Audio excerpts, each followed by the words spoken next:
Okay. Now we're ready to hear from our student liaison, Mr. Hurd.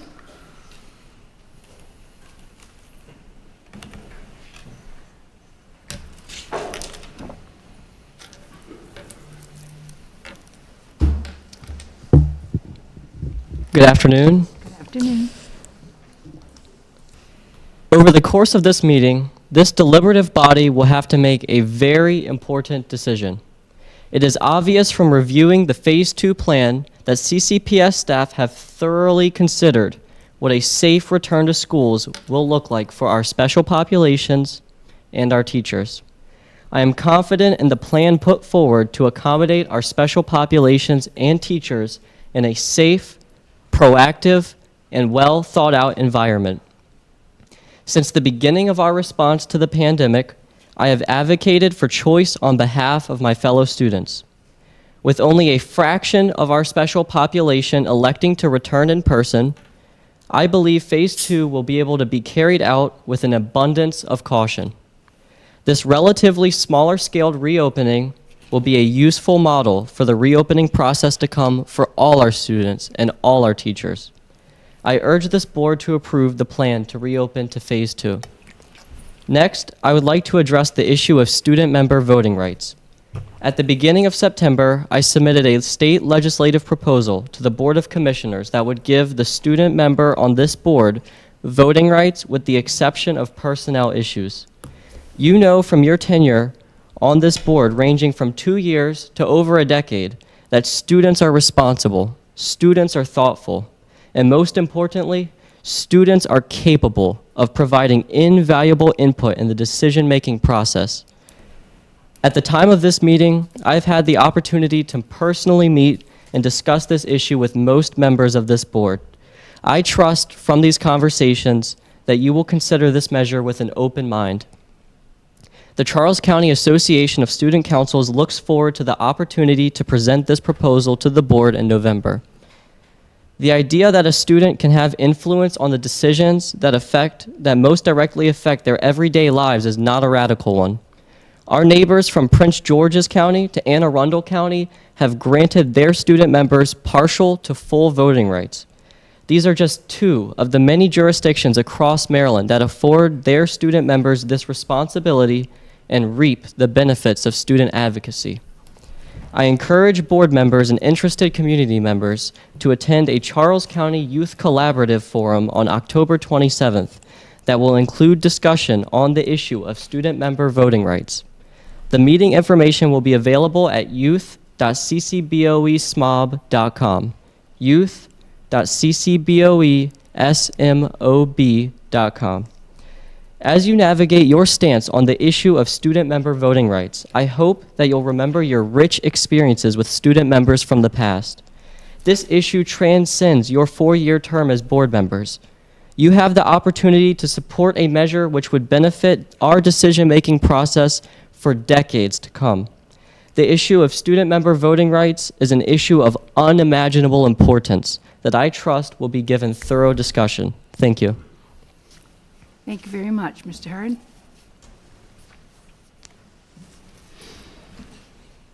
Okay, at this time I'd like to invite Dr. Hill, Ms. Holstein, and Dr. Abney to join us.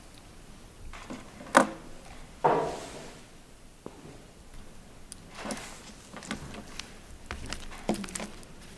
what's the password?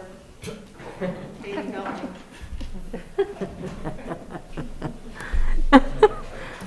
The presentation is minimized in the bottom.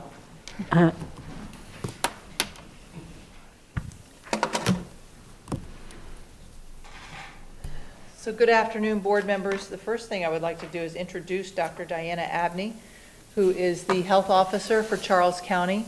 And Dr. Abney, thank you so much for joining us today and being available to answer questions that board members may have as we go through this decision-making process of whether or not to allow special populations of students to return to our school buildings at the end of the quarter. I've got it. Thank you. So board members, what we're going to do is just go through a very short series of slides All of this information is information that you have already had or seen, the public has had or seen, except for the second to the last slide, and we'll go over that in detail. Do any of the students have questions, Mr. Hurd?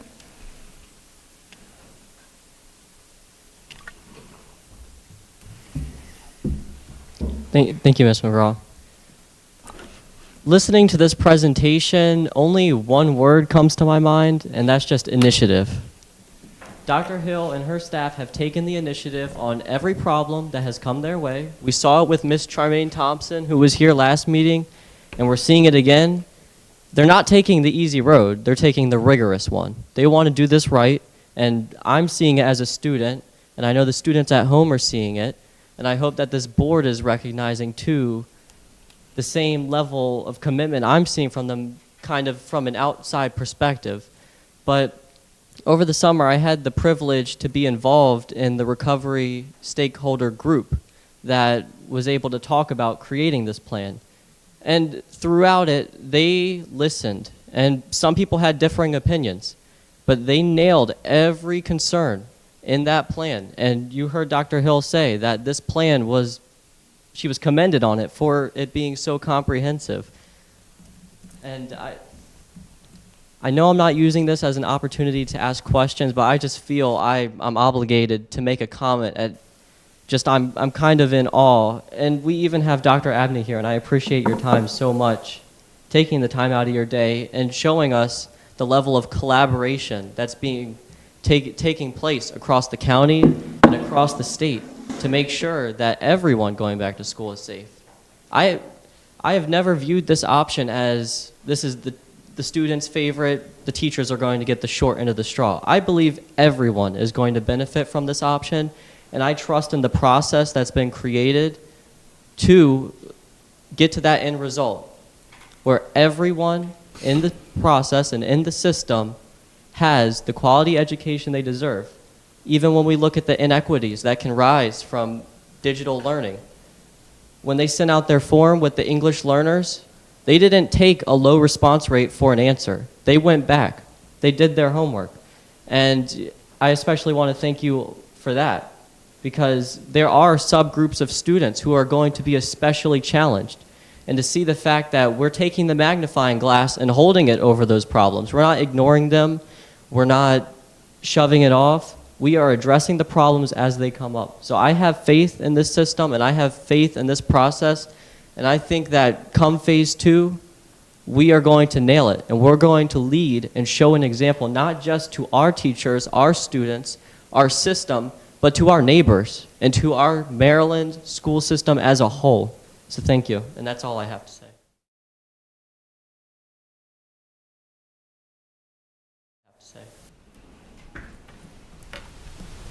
Hello, I'm Sheriff Troy Berry, and I want to talk about the phrase school to prison pipeline. This phrase has been used frequently by some of our local officials. But what does it mean? To some, school to prison pipeline means if an officer arrests a school-aged juvenile for a criminal violation of law, it could set the child up for a life of failure. And in order to prevent this from happening, these officials want to remove police officers from the schools. As your sheriff, this concept concerns me because the safety and success of your children, as well as our school teachers and staff, is important to me. And I appreciate Sheriff Berry taking the time to do that video. I know he's extremely busy, but it is a discussion that is going on in the community about removing SROs from the schools. The process, and this is only my opinion, is a little bit alarming because I think it's worthy of a collaborative conversation between those in the community and the school board and even legislators that are even entertaining proposing this legislation. I will tell you that as a graduate of the county school system, and this is important, and I know it's been a long day, but this is something that is probably going to increasingly become a discussion in the community because there is a move afoot to advocate for the removal of SROs. Everything that I have seen or heard about the Charles County Sheriff's Department in the school system has been absolutely positive. And I think that we need to have that discussion with those entities. You gave us an excellent presentation. And so where is that delta? And we need to have that discussion because you are an asset. You are mentoring, you are role modeling, you are providing a service. And to apply a code or an assignment to the Charles County Public Schools that is not deserved, I think I need to speak up publicly about that. So one of the things that I think we need to have a discussion, a real discussion, a deep discussion, is what are the factors that contribute to prison to pipeline? And we need to find a way sometime on our schedule in the future when we kind of get a handle on COVID to have that conversation because it does need to be had. But I'm not, I want to make sure that the sheriff department is not thrown underneath the bus and we're still not fixing the problem. Oftentimes when I talk to parents about issues concerning the school system, it's about discipline. And I think if you ask most of the parents or guardians or grandmas or grandpas, what would your view be if we said we're going to remove SROs in Charles County Public Schools? I might be wrong on a lot of things, but I think I would take that bet that they would want absolutely, unequivocally, you guys to remain in the school system. So those individuals or entities or even legislators, before you go forward with any serious initiative, let's have a conversation about this. Because like I said before, the sheriff department is an asset in our schools. I would like to, if you don't mind, Madam Chair, ask our student representatives that have hung in there with us, what's your view, and not to put you on the spot, what's the perception from a student perspective of SROs in the schools?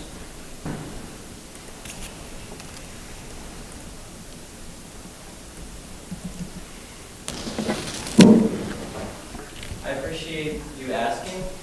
And as the student representative, I think that our student community does want a discussion on it. Without hearing the conversation out, I don't want to advocate for any which way, but I do think that there are people in the community who are hurting and that a discussion is worth having. A discussion is always worth having. And I think from your perspective too, it could dispel what you believe are rumors. And from the other side that I know of, there are a lot of students who feel hurt and don't feel comfortable with the program. I don't represent what I think. I represent what the students think. And I know in the community that students want this discussion, and I think I would be doing them a disservice by not vocally advocating for a discussion to be had.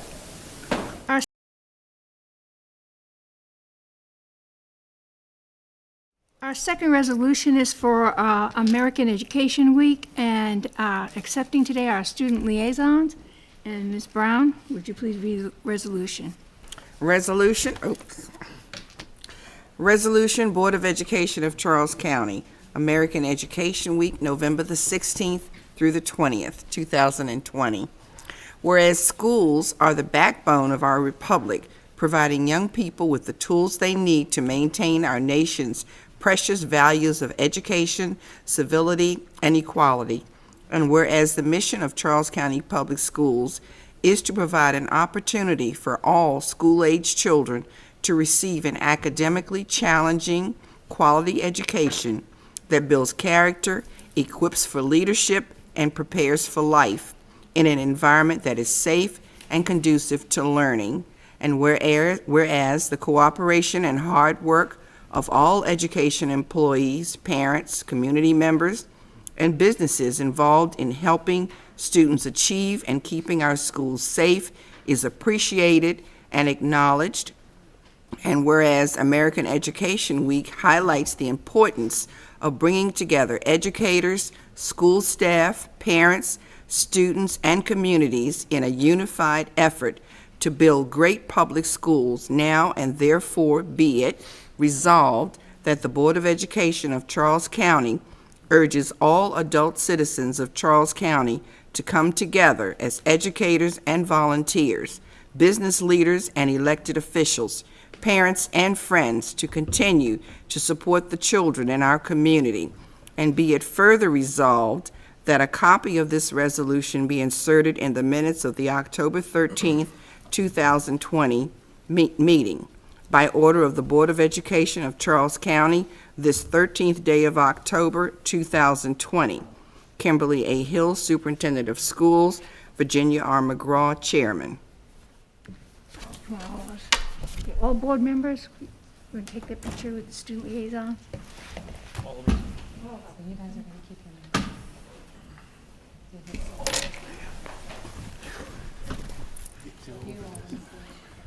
Oh, put him on.